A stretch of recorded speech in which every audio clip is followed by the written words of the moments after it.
Lokācijas vietas izvēle sacensībām. Lai atrastu labu sacensību vietu, der aprunāties ar pašvaldībām turisma ofisiem. Reti gan, kad viņi ko labu ir ieteikuši no pieredzes, bet ir iespējams uzzināt, kādu atbalstu pašvaldību konkrēti sacensībām būs gatava sniegt, un arī turisma ofisi varēs ieteikt gan naktsmītnes, gan citas saskaņotos pasākumus. Tādā veidā iespējams būs dažādot savu pasākumu arī ar citiem blakus pasākumiem. Atpūtas kompleksa īpašniekiem.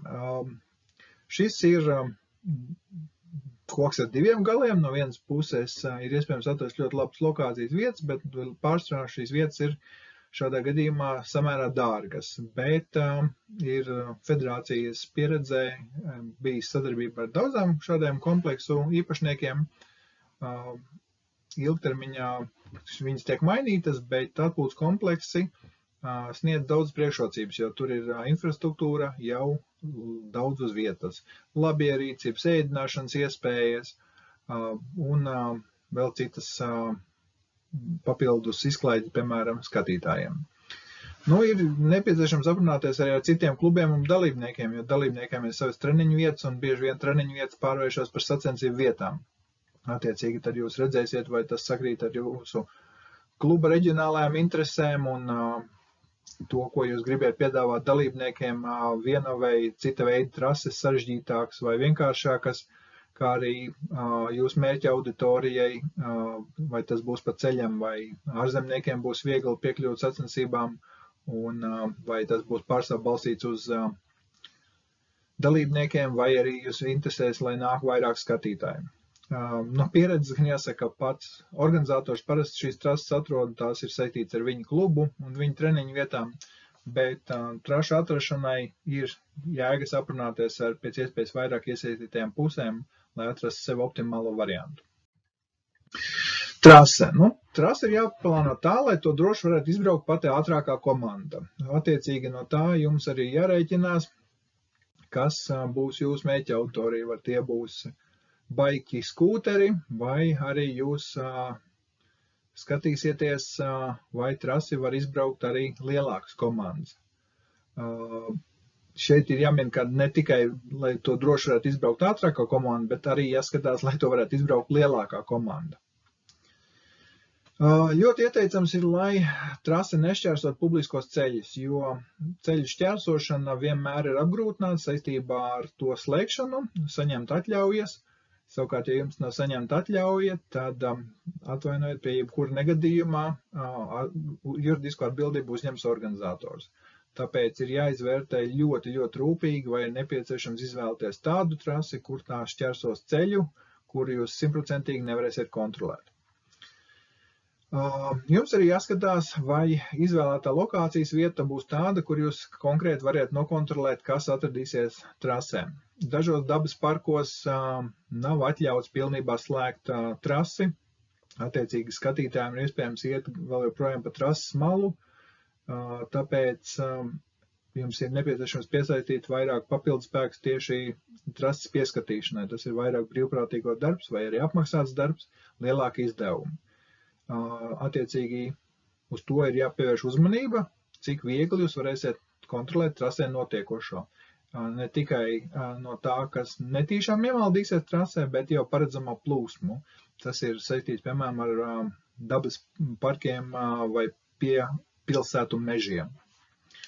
Vēlams ir iztikt bez divvirziena kustības, un tā, ka trasa šķērsot pats sevi, šis lietas gan parasti notiek tikai vidējo distanču, garo distanču sacensībās, bet tas nenozīmē, ka nav iespējams trasu atdalīt ar sietiem pa vidu, kādā 4 virzienu krustojumā, piemēram, bet tas nav pats optimālākais variants, jo tas nozīmē atkal papildus šķēršļu izvietošanas un papildus darba spēku, kas ir nepieciešams, lai šo trasi pieskatītu. Bet divvirzienu kustības īsā posmā ir pilnībā adekvāts mūsdienu sacensību vidē, tā kā tas nav pats lielākais, no kā izvairīties.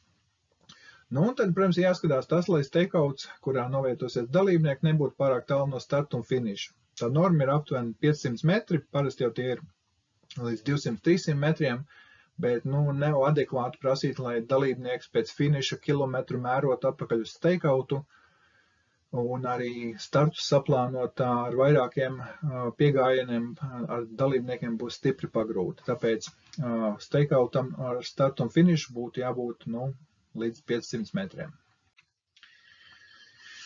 Trasē pieguļošā teritorija un tās apzīmēm. Ar steikautu ir pieņemts apzīmēt stāvvietu dalībniekiem, un ne tikai dalībniekiem, bet viņu komandām. Tā, ja viņi izvietojas ar savām transporta līdzekļiem, ceļ sētiņas suņiem, steikautu suņiem, tas ir norobežojums ar ķēdēm, ja tas ir nepieciešams, un citas lietas, kas saistīts ar tehnikas izvietošanu.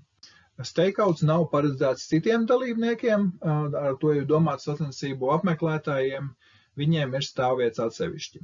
Arī steikautā parasti netiek novietātas organizatora mašīnas. Būtu nepieciešams kaut kādā veidā atdalīt reģistrācijas zonu, lai arī tajā nebūtu skatītāji un dalībnieki droši varētu aiziet, atrādīt nepieciešamu ekipējumu, suņus un iziet citas starta procedūras. Lokācijas vietā ir jāieplāno, protams, starta un finiša koridori. Tiem būtu jābūt ar tādu aprēķinu, ka tur varētu būt visvairāk skatītāji, un attiecīgi jums būs viņi jānorobežo. Vēlams ar sietiem, ja ir nepieciešams, var ar lentēm vai arī citādi. Padomāt ir nepieciešams arī par tirzniecības zonu vai sponsoru zonu, tā lai šī zona, protams, nemaisītu dalībniekiem sacensības, bet viņa būtu pietiekoši interesanti jūsu sadarbības partneriem.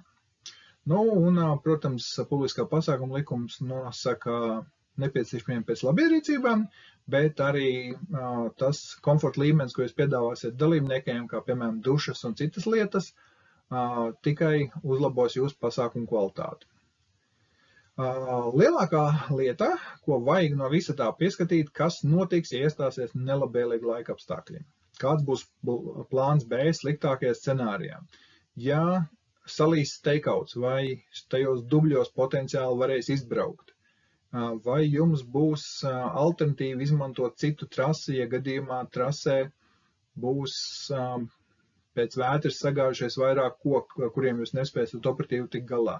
Latvijas valsts mežos, Rīgas mežos ļoti bieži pavasaros un rudeņos, kad rīko sacensības, tiek uzartas, tā teikt, degjoslu trases, lai neizplatītos uguni, un šos darbus viņi nekad nezin, kad notiks.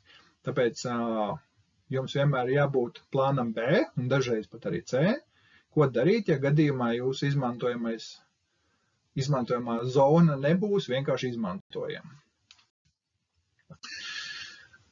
Ja jūs esat vienojušies par konkrētas teritorijas izmantošanu, tad ir to nepieciešams atrunāt raktiski. Ja jūs to slēdzat ar Rīgas valsts mežiem, tad tur vienkārši jums tiek iedot publiskā pasākuma atļaujuma ziņu noteikumiem. Ja jūs slēdzat ar kādu privātu institūciju, tad ir nepieciešams atrunāt, ko jūs no infrastruktūras objektiem un tehnikas drīkstiet izmantot. Varbūt viņiem, piemēram, ziemas sacensībām sniega motocikls, bet tas ir jāatrunā, vai jūs to drīkstiet izmantot par papildus maksu vai nē, vai viņi neprasīs papildus naudu par skatītāju stāvvietām.